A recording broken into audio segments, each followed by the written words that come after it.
Now the serpent was more subtle than any beast of the field which the Lord God had made. And he said unto the woman, Yea, hath God said, Ye shall not eat of every tree of the garden?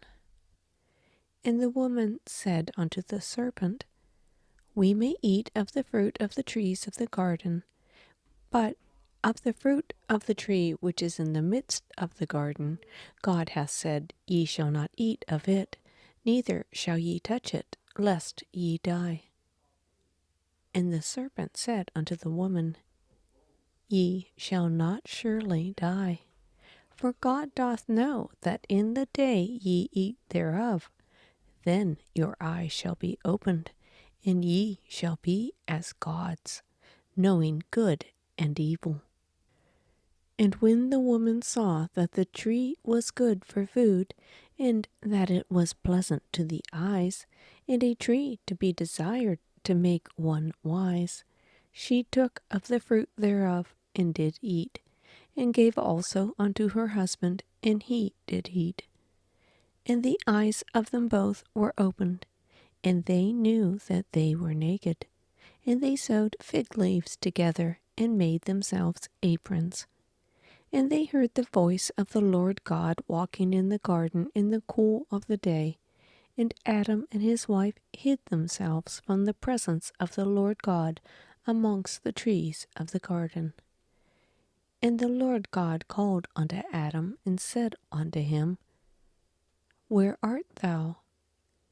And he said, I heard thy voice in the garden, and I was afraid, because I was naked, and I hid myself. And he said, Who told thee that thou wast naked?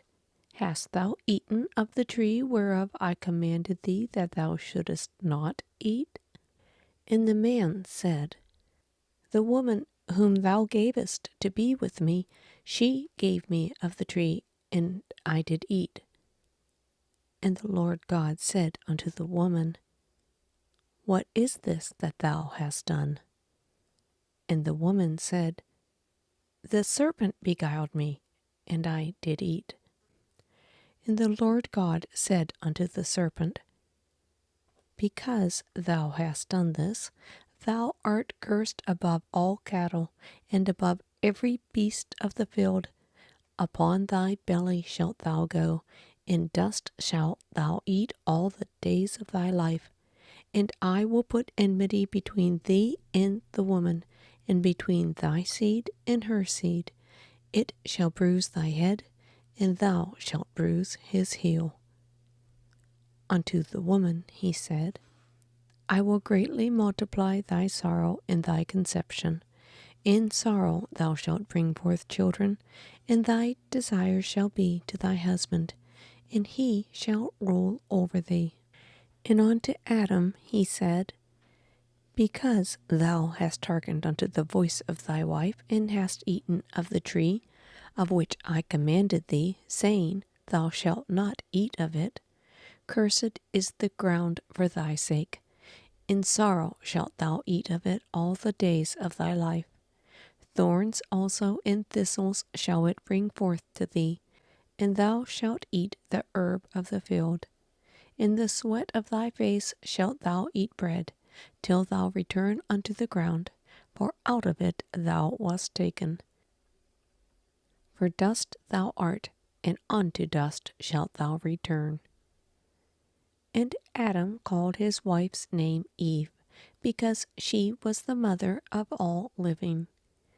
Unto Adam also and to his wife did the Lord God make coats of skins, and clothed them. And the Lord God said, Behold, the man is become as one of us, to know good and evil. And now, lest he put forth his hand, and take also of the tree of life, and eat, and live forever. Therefore the Lord God sent him forth from the garden of Eden, to till the ground from whence he was taken.